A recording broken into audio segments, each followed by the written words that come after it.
If you haven't subscribed yet, now's the time. When the channel reaches 1,000 subscribers, I'll share a surprise story I've prepared especially for you. The desert noon lay heavy over the Arizona territory. The heat pressed down without mercy, filling the air with dust and silence. A lone cowboy guided his dun mare through a dry wash line with cottonwoods that struggled against the arid ground. His coat carried a film of grit, and the brim of his hat cast his face in a shadow, but the sharpness in his eyes told a man who scanned every ridge and bend for movement. He had spent years like this, alone, traveling the spaces between towns, careful never to settle too long. His name was Daniel Hart, though he hadn't spoken it aloud in months. Once he'd been a ranch hand and trail rider with steady work and neighbors who trusted him. But that ended when a dispute over stolen cattle turned into a night of gunfire. He lived with the knowledge that his bullets had struck men who were once his friends. A jury cleared him, but the towns did not. From then on, Daniel carried guilt the way he carried his rifle. Always close, always ready, but never easy. Now, his only mission was survival and movement, never giving anyone the chance to turn him into a target again. The mare slowed near a cluster of boulders. Daniel noticed a faint wisp of smoke curling above the rocks, thin but steady. He dismounted quietly, loosening the rifle from the saddle but not raising it. He led the mare forward with care, each step deliberate, his mind ticking through decisions, friend, enemy, or someone desperate enough to mistake him for either. As he rounded the rocks, he saw her. The young Apache woman sat beside a fading fire, her back against stone. Her lip was split and swollen. A strip of cloth bound her forearm, already darkened with blood seeping through. The knife resting by her knee gleamed in the sun, and her other hand stayed close to it, steady and sure. Her eyes, dark and unflinching, fixed on Daniel the moment he appeared. She had been running. He could see it in the scuffed trail leading to the rocks and in the tightness of her jaw. Her name, though he did not know it yet, was Ayanna. She had lived through the loss of family when soldiers forced her people from their land, and she had carried grief through raids, betrayals, and long winters. She had no reason to trust strangers, and every reason to suspect them. Daniel set the canteen down on the dirt in plain view. He lifted both hands a little, showing he carried no intent beyond what sat at his boots. "I brought water," he said, his voice quiet but even. Ayanna's gaze flicked to the canteen, then back to him. She did not move at first. Daniel could sense her weighing the choice: drink and risk a trick, or refuse and keep her guard. Her silence stretched long enough to raise the prickle of tension in his chest, but then she reached forward, took the canteen, and drank with careful swallows. Relief touched Daniel, but he kept his face still. One wrong word could ruin the fragile truce. He dropped to one knee beside the mare, loosening the cinch as if tending the animal was his only purpose. Out of the corner of his eye he saw her drink again, then set the canteen down with deliberate care. "You are alone," she said, her voice hoarse but steady. "Yes." He gave nothing more, because he had learned too many times that more words often meant more lies. Daniel studied the ground near her. The scrape of a bullet against rock was clear, ever the signs of a quick retreat: broken branches, scattered dirt. She hadn't just been traveling. Someone had been after her. He guessed she'd fled farther than her injury should have allowed, pushing her body beyond its limit. Reaching into his saddlebag, he pulled out a clean strip of shirt cloth he had kept for emergencies. He didn't step toward her immediately. He held it up first, showing it. She hesitated, then extended her bandaged arm. He unwrapped the blood-soaked cloth and replaced it with his own, careful to keep his hands steady and distant. He knew how easy it was to startle a cornered soul.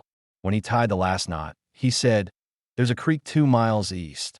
Shallow banks, good cover. You'll rest better there." She studied him, her face unreadable. Finally, she said, "We move when the light bends." Daniel nodded. "All right." He sat across from her, resting against the mare's flank, letting the silence stand between them. Inside, tension still worked through his chest, memories of past ambushes, of false truces.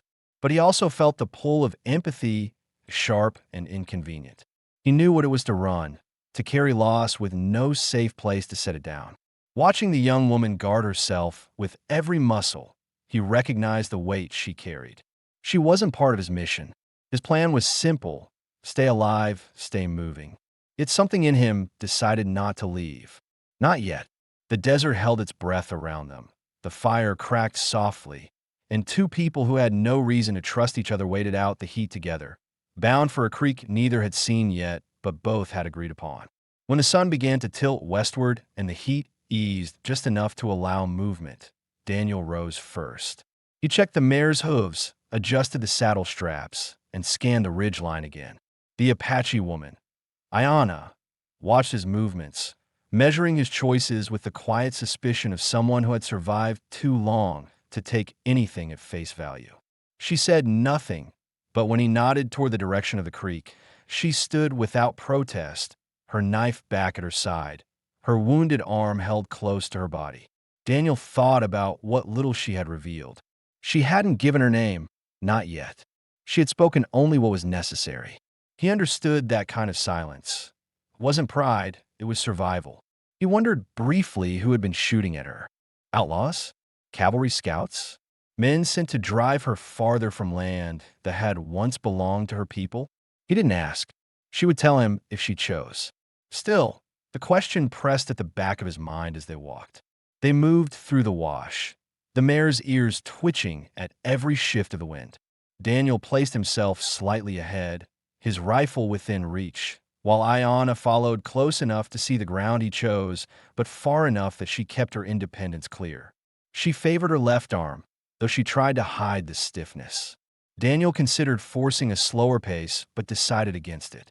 She would see it as pity, and pity was a luxury neither of them could afford. The creek came into view after a mile and a half. The bed was narrow, choked with willow roots and patches of coarse grass, but the water ran clear enough to drink.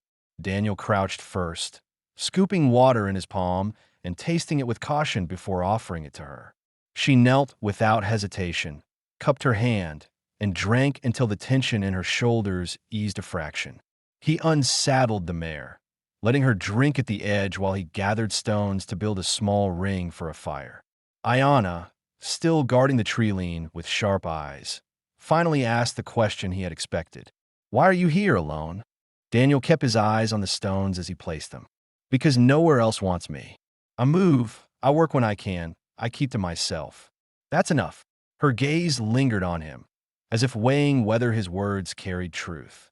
"You killed men," she said, not as a question, but as a fact she had already guessed.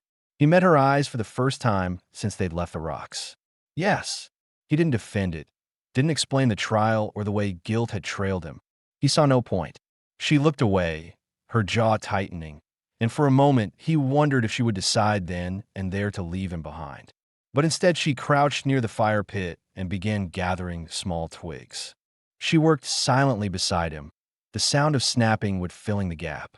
When the fire caught, Daniel pulled a small pouch of cornmeal from his saddlebag. He mixed it with water and set the dough on a flat stone near the flames. Ayanna produced a strip of dried meat from her own pack, proof she had not come into the desert entirely unprepared.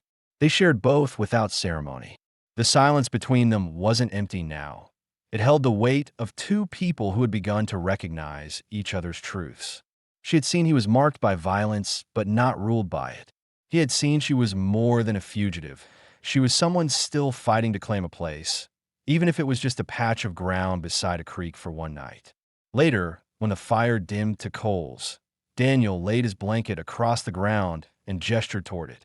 She shook her head firmly, choosing instead to lean against a willow trunk with her knife still within reach. He didn't argue. He lay back with his hat tilted over his eyes, but his ears stayed sharp for every sound. The snapping of branches, the shift of the mare, the distant echo of what could be gunfire or just rock cracking in the heat. Ayanna remained awake long after, her eyes scanning the darkness. She thought of the men who had pursued her, of the family taken from her, and of this stranger who had placed water at her feet without demand. She didn't trust him, not yet, but she did not hate his silence. It was steady, not heavy, and that steadiness was something she had not known in years. Daniel, drifting towards sleep, felt the old edge of fear settle in his chest. The fear that this fragile truce might break with dawn. Yet for the first time in months, he allowed himself to close his eyes fully. Because tonight, he was not entirely alone. The morning broke clear, the desert air cold enough to sting the lungs before the sun climbed high. Daniel rose first, feeding the mare a handful of grain from his saddlebag, checking her hooves, and tightening the cinch.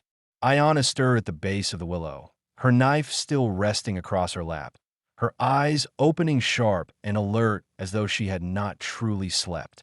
She studied him for a long moment before standing, brushing dirt from her skirt with her good hand. The wound on her arm looked cleaner under the fresh bandage, but the stiffness in her movements told Daniel she was still fighting pain. He built a small fire to heat the last of the cornmeal cakes. As they ate, he decided to address what neither of them had spoken about directly the night before. "Those men who shot at you," he said, keeping his voice level. "Who are they?" Ayanna chewed slowly, her gaze on the creek, before answering. "Not soldiers, not outlaws either. Men paid to move us. White ranchers hire them. They burn camps, drive people farther from land. They kill if they must." She shifted her jaw as if the words tasted bitter. "They think we should disappear." Daniel felt the weight of her answer settle in his chest. He had suspected something like it, but hearing it stripped away doubt. He thought of towns that had whispered about him, men who had turned cold the moment his back was to them, and realized her pursuers were driven by the same kind of easy cruelty, using force not to defend but to erase. "Why you?" he asked, careful not to let his tone sound like accusation. She lifted her chin. "Because I stayed when others left. Because I said the land is ours." Her eyes hardened, and for a moment he saw the depth of her defiance. Then the hardness softened into weariness. "And because they know I have no one left to fight beside me." Daniel nodded once. He didn't tell her he understood, but the truth was there. He, too, knew what it meant to be left standing alone when everyone else was gone. He stood, slung the rifle across his shoulder, and said, "We'll move west toward the basalt ridges. Easier to watch the land from there. They'll expect you to keep south along the water." Ayanna gave a short, tight nod. She did not thank him. Gratitude between strangers was dangerous. But she followed without hesitation. The hours stretched long as they crossed the dry flats. The mare's hooves left prints Daniel wished he could erase, but the land was too hard for that. The sun climbed, burning the back of his neck. Ayanna walked a few paces behind, silent but alert, her eyes scanning the ridges as if she had done it all her life. Her quiet presence steadied him in a way he hadn't expected. Near midday, they reached the outcrops of black basalt, rising like broken teeth from the earth. Daniel led them into the shadow of a narrow cut where the rock provided cover. He crouched low, brushing the ground with his fingers. The dirt was disturbed. Hoof prints, 3 sets, fresh within hours. He stood, jaw tightening. "They're close." Ayanna moved beside him, studying the tracks. Her lips pressed thin. 3 men. One rides lame. The horse stumbles. Daniel looked at her with quiet surprise. Her reading of the sign was precise, confident. He realized then that she was not only running, she was surviving with skill. That knowledge eased some of the unease in his chest. They climbed higher into the ridges, finding a shallow pocket of shade where they could watch the valley below. Daniel positioned the mare behind rock, out of sight. He pulled the rifle free and rested it across his knees. Ayanna sat beside him, her bow in her lap, her eyes fixed on the horizon. For a long while, nothing moved but heat waves rising from the desert floor. Then, faint at first, came the sound of voices carried on the wind. Daniel stiffened. Ayanna tilted her head, listening. 3 riders appeared at the far end of the valley, their shapes small against the glare, but distinct in the way they spread out, searching. Daniel felt the old pulse of fear stir in him, the same tightness he had carried since the night men had died by his bullets. He drew a slow breath, steadying his hands. This time, he reminded himself, he wasn't standing alone. Ayana's voice was quiet but firm. They follow me. Not you. You can leave. Daniel shook his head once. Too late for that. His tone left no room for argument. She studied him, her face unreadable, but in her eyes there was the faintest flicker of something more than suspicion. Perhaps respect, perhaps relief. She said nothing, but shifted closer, her bowstring pulled taut. As the riders combed the valley below, Daniel felt the decisions press down on him. He knew what was at stake. 3 armed men, one wounded but still dangerous, and no guarantee of survival. But he also knew one thing with clarity. Leaving her now was no longer an option. The silence stretched, broken only by the distant creak of saddle leather. The hunt had found its way to them, and the next move would decide whether they lived to see another sunrise. The riders worked their way slowly through the valley below, their horses spreading apart to cover more ground. Daniel and Ayana stayed crouched in the shallow cut of rock, their weapons ready but not raised. The air between them was tight, each second stretching as the hoofbeats echoed against stone. Daniel could hear his own pulse in his ears, and he knew Ayana could hear it too if she looked close enough. He judged the men by the way they carried themselves in the saddle. Too restless, too careless with their spacing. They weren't disciplined like soldiers, but they weren't green either. These were hired men, trackers with enough experience to follow sign and enough arrogance to think no one could slip away from them. The sling on the left rider's arm confirmed Ayana's earlier reading. She had been right about the horse, too. It stumbled every few steps, dragging its hoof in the sand. Daniel thought briefly about how many days they could hold that pace. Not many. Ayana's bowstring tightened. She was ready to act. Daniel placed a hand lightly on the rock, catching her eye. A shake of his head. She hesitated, then eased the string just enough to signal restraint. He wanted no more before they made noise that couldn't be taken back. The riders stopped in the valley and turned their horses together. Their voices carried faintly. Daniel listened hard, his body leaning into the rock. "The girl can't be far," one said, sharp and impatient. "She won't make it past the ridges," another answered. "Not with that arm." The third laughed low. "And if she did, where would she go? No one's fool enough to shelter her." Ayana's jaw tightened. Her breathing quickened, but she didn't speak.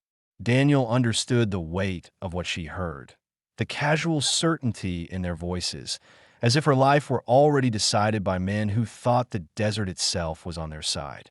The impatient one raised his voice again. "Boss wants her alive, but if she won't come easy." He stopped, making a gesture Daniel couldn't see but didn't need described. Daniel felt the decision press against him like a hand at his back. He could wait, let them pass, risk that they would circle around and find the creek they just left. Or he could act here, in the ridges, where the rock gave them cover and surprise. He turned slightly toward Ayana. "If we take them, we do it clean. No noise, no wasted shots." She nodded once. Her face was set, but her eyes searched his. For the first time, she asked something of him. "You shoot straight?" "Yes." His voice was steady, even though he felt the familiar tightness of doubt rise in his chest. He had shot straight before, and still carried the ghosts of men who had fallen because of it. The riders nudged their horses forward again, splitting apart as they began to sweep the ridge line. Time was running thin. Daniel moved quickly, laying his rifle across a folded blanket to steady it, aiming down into the valley. He chose the impatient one, the leader. If he fell, the others might break. Ayana knocked an arrow, aiming for the second man, the one with the sling, easier prey. The mare shifted behind them, catching the scent of the rider's horses. Daniel's finger pressed the trigger. The rifle cracked, the sound echoing across the valley. The impatient rider jerked in his saddle as his pistol arm went limp, the bullet shattering the revolver before it cleared leather. In the same breath, Ayana's arrow whistled down, striking the second man in the shoulder. He let out a ragged cry, swaying in his saddle. The third man wheeled his horse, eyes wide, scanning the ridges for the attack. Daniel chambered another round, but Ayana stopped him with a sharp whisper. "Wait." She rose slightly, her bow trained on the third man. Her posture was fierce, unyielding, a clear message. She would not run this time. The third rider hesitated, hand hovering over his gun. He saw the two of them together now. Man and woman, both armed, both steady, and he made his choice. He pulled the reins hard and bolted, dragging the wounded man with him. The leader, pistol ruined, shouted curses as they retreated, his voice fading with distance.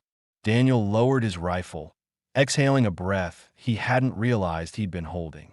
His hands trembled faintly before he forced them still. He checked Ayanna. "You hit." She shook her head. Her arm bled through the bandage again from the strain, but she stood straight. Her eyes stayed on the horizon where the men had vanished. "They'll come back," she said flatly. "Yes," Daniel admitted, "but not tonight." He picked up the spent casing and tucked it into his pocket out of habit. No trace, no trail if it could be helped. For the first time since they had met, Ayanna allowed herself to lower the bow and sit beside him in the shadow of the rock. She breathed hard, but her shoulders eased just a little. She had seen him fight, not for glory, not for blood, but to keep her alive. Daniel studied her in silence, his thoughts heavy. He wondered what the men had meant when they spoke of a boss. Who was paying them? How many more would come? And why was it so important to take her alive? He didn't ask out loud. Not yet. Instead, he poured water from the canteen into a small tin cup and set it in front of her. She accepted it without hesitation this time. The bond between them had shifted. The danger was still out there, but they had chosen not to run separate paths. For now, they were in this fight together. The riders' echoes faded into the distance, leaving the valley in silence except for the sound of the mare shifting her weight and blowing dust from her nostrils. Daniel scanned the horizon one last time, then lowered his rifle. He knew this fight wasn't finished. Those men hadn't ridden off to give up. They had ridden off to regroup. And if they had a boss, as Ayanna's words and the men's threats suggested, then others might follow. The quiet that returned to the ridges was not safety, only a pause. Ayanna pressed her good hand against the new blood staining the bandage on her arm. Daniel crouched beside her, unwrapping the cloth once again. He noticed the skin around the wound was inflamed, the edges angry from strain. He poured a thin stream of whiskey from his flask onto the cut. She hissed through her teeth, but didn't pull away. He admired her restraint. "You can't keep fighting like this without rest," he muttered. "I don't stop," she answered quickly, her jaw tightening. Her eyes flicked toward the direction the riders had gone. "If I stop, they take me." Daniel tied the new bandage firm, his fingers working carefully. He had questions burning in his mind, questions he had avoided until now. He spoke one of them. "Who is this boss they want to take you to? Why does he want you alive?" For the first time, Ayanna's expression shifted from stone to something rawer. She hesitated. Her gaze dropped to the dirt. "A rancher named Howard McCall. He wants land. My people lived on it long before him. He pays men to clear it. He thinks if I live, I am a voice that won't stay quiet. He wants me alive because," she faltered, searching for words. "He wants to make me an example, to break me in front of others. If I disappear or bend, then others bend too." Daniel absorbed that. McCall, he had heard the name. A cattle baron with money enough to buy influence in Tucson, known for pushing fences and water rights until neighbors either sold out or vanished. Daniel had stayed away from him because trouble followed wherever McCall staked his claims. Now, by sheer chance or cruel design, he was in the middle of it. "Then we can't stay out here," Daniel said finally, his voice firm. "They'll keep combing this ground until they find you again." He looked west, toward where he knew the old trading post stood by the dry lake. "There's shelter and supplies at Keating's post. She won't turn us away. If those men follow, at least we'll have walls and more guns ready." Ayanna gave a slow nod. She didn't like the idea of drawing others into her fight. He could see that. But she didn't argue. She had reached her limit of options. By late afternoon, they reached the dry lake. The wind carried fine dust that clung to their faces. The trading post sat at the edge, a crooked structure of sun-bleached wood and a sagging porch. The flag on its pole was faded and half torn, but it still lifted when the wind shifted. A single wagon rested nearby, its wheels locked in sand. Daniel dismounted first, tying the mare to the rail. He scanned the yard before leading Ayanna to the porch. The door creaked open before they reached it. A broad-shouldered woman in her 50s stepped out, a shotgun propped casually against her hip. Mrs. Keating's eyes narrowed as she studied them. "You bring trouble?" she asked, voice flat. No greeting offered. Daniel touched his hat. "We bring coin. Need food, flour, salt, and a quiet corner for the night." Her gaze shifted to Ayanna. She saw the blood, the weariness, the knife still in her belt. Her expression didn't soften, but neither did she close the door. "I don't trade in people's wars," she said evenly. Ayanna's chin lifted. "Then trade in ours," she said, her voice stronger than her body looked. Something in her tone made Mrs. Keating pause. After a long silence, she stepped aside. "Come in. Keep it quiet. My boys don't need more enemies than they already got." Inside, the post smelled of coffee grounds and tallow candles. A cradle sat near the stove, an empty, knitted blanket folded inside it. Daniel noticed Ayanna glance at it, her face tightening for a brief moment before she masked it again. He said nothing. They bought beans, flour, salt, a spool of thread, and a small jar of salve for Ayanna's arm. Daniel tried to pay in full, but Mrs. Keating pushed half the coins back.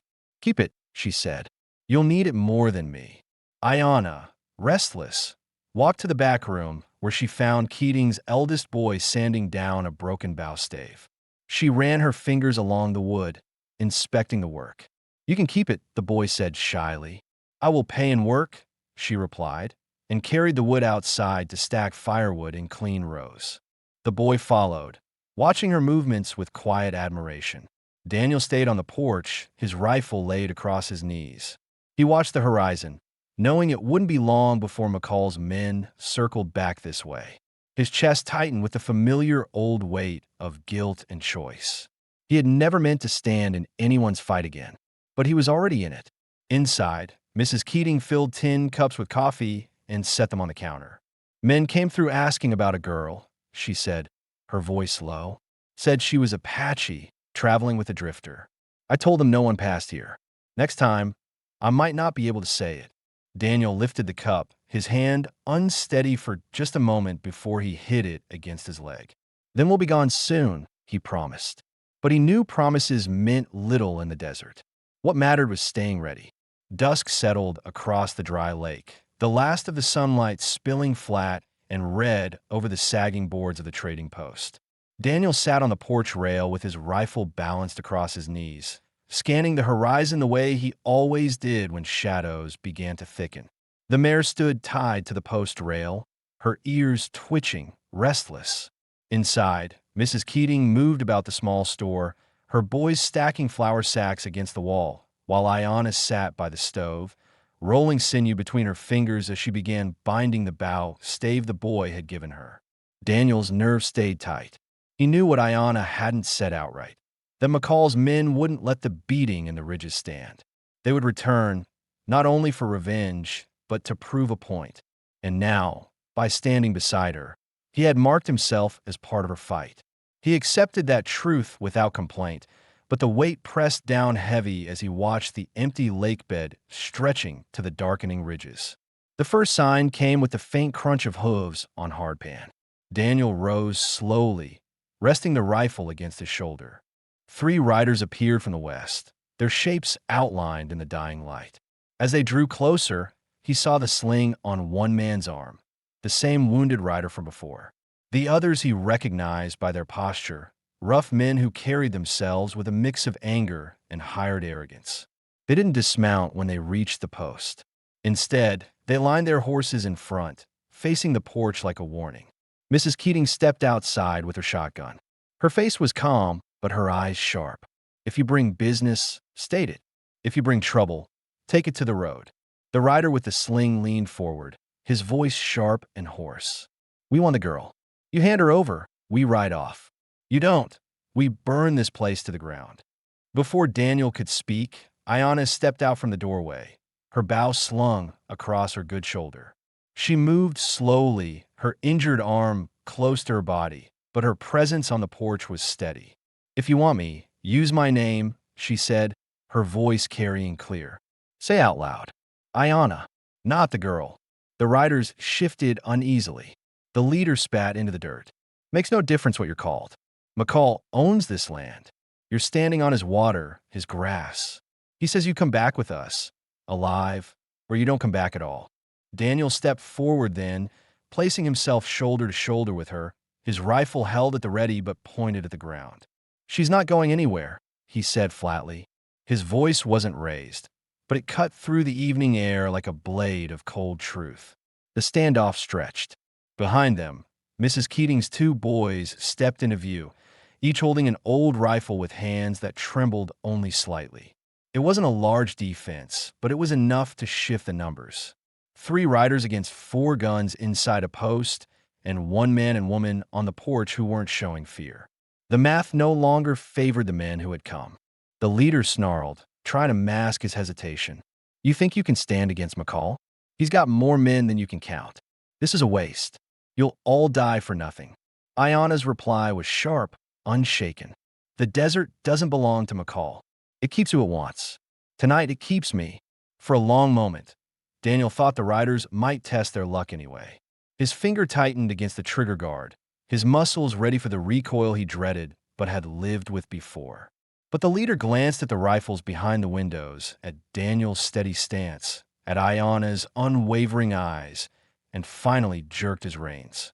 This isn't finished, he spat. You bought yourself a night. That's all.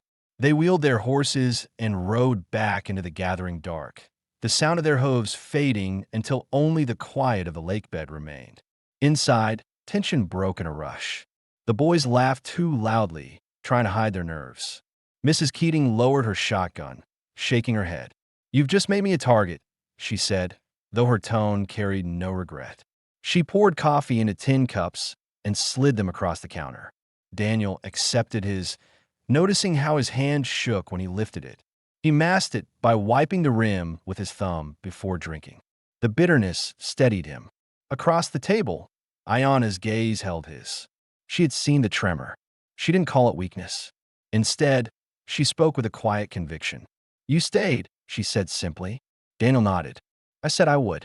She studied him for a moment longer, then leaned back, her face softening by the smallest degree. Such a hunter deserves to pass on his bloodline, she murmured. Her words were half in awe, half in weary truth. She hadn't meant them as flattery. She meant that steadiness, rare, unbending, was worth more than force. The room fell silent after that. No one questioned her words. No one laughed. They were too plain and too true to be answered. Daniel sat with the weight of them in his chest, heavier than any bullet he had ever carried. For the first time in years, he felt something more than guilt and exile pressing against him.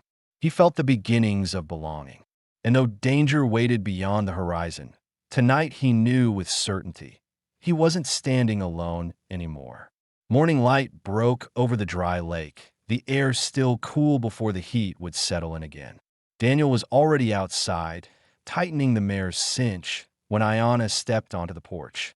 Her arm was wrapped tight with fresh bandage, and though she moved carefully, there was more strength in her step than the night before. The boys were stacking wood at the side of the post, their faces bright with the nervous pride of having stood in a standoff and lived to tell it.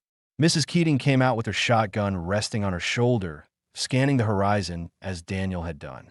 They'll be back, she said, her voice flat, no drama in it, only fact. Daniel nodded. Not here, he replied. I won't let your post burn because of us. We'll move west. There's a line cabin past the ridges. Empty. We'll make it ours. Ayana said nothing at first, her eyes fixed on him. She had expected him to keep running, the way drifters always did. Instead, he had spoken of staying, choosing a place. She finally gave a small nod. If the land holds water, it will hold us. Mrs. Keating stepped closer. You'll need more than water. Take this. She handed Daniel a small sack filled with beans, salt, and a jar of salve. And this too. She pressed an old key into his hand. The cabin was mine once. Left it when my man died. You keep it if you can. Daniel's throat tightened, but he only said, thank you. They rode west that afternoon, leaving the dry lake behind. The mare carried both supplies and weight without complaint. The trail was quiet except for the sound of their boots and hooves in the dust. Daniel walked part of the way to spare the mare, his rifle across his shoulder, his eyes steady on the ridges. Ayanna walked beside him, bow slung, her silence no longer guarded but shared. By late day, they reached the valley where the cabin stood. The roof sagged on one corner, and the door hung loose on its hinges, but the walls were sound. A patch of grass grew near a spring that trickled from the rocks. Daniel led the mare to drink, while Ayanna stepped inside. She ran her hand across the stove, the rough table, and the bed frame leaning against the wall. Dust rose, but no danger. Only a place waiting for use. They worked without speaking much. Daniel repaired the latch with a bent horseshoe, set the rifle on pegs near the window, and dug a shallow trench to guide rainwater away from the door. Ayanna swept out dust and tied a string of beads and feathers above the entrance, not for decoration, but to mark that this was claimed. They moved in rhythm, not questioning the work, as if both had known from the start that they would end here together. When the sun fell, they sat on the step and ate beans cooked with salt and jerky. The mare grazed nearby. The air smelled clean. Daniel looked at her, finally asking the question he had carried since the night he found her. You could have gone south. Try to join what's left of your people. Why stay here? Ayanna turned her head, her eyes reflecting the last light. Because running never ends. Because here I am not only hunted, I am standing. He let her words sink in, and then he told her what he had not said before. I left everything behind because I killed men I once called friends. The law cleared me, but the towns didn't. They marked me guilty anyway. I thought I'd spend the rest of my life moving, waiting for the next door to close. He paused. But you looked at me and didn't see a man worth driving out. Ayanna studied him quiet for a long time. Then she gave a small, rare smile. Because you stayed. He nodded once. I'll keep staying. That night, they shared a blanket near the stove. Outside, coyotes called across the ridges, but inside there was only the sound of steady breathing. For the first time in years, Daniel allowed his body to relax fully, the weight of guilt loosening its grip. Ayanna rested her head against his shoulder, and though no words of love were spoken, both understood the vow they had already made in silence. In the morning, they would speak of planting seed, of trading for another horse, of building a garden near the spring. McCall's men might still ride somewhere beyond the horizon, but neither of them lived with fear now. The fight had ended the moment they chose not to run anymore. Daniel glanced at her one last time before sleep, his voice low but certain. I'm here. Ayanna answered without hesitation. Stay. I will. And with that, the story closed with no questions left unanswered, no doors left open. Two lives marked by exile and loss had found steadiness, not in promises, but in the act of staying. Together, in the heart of the desert, they had made a home,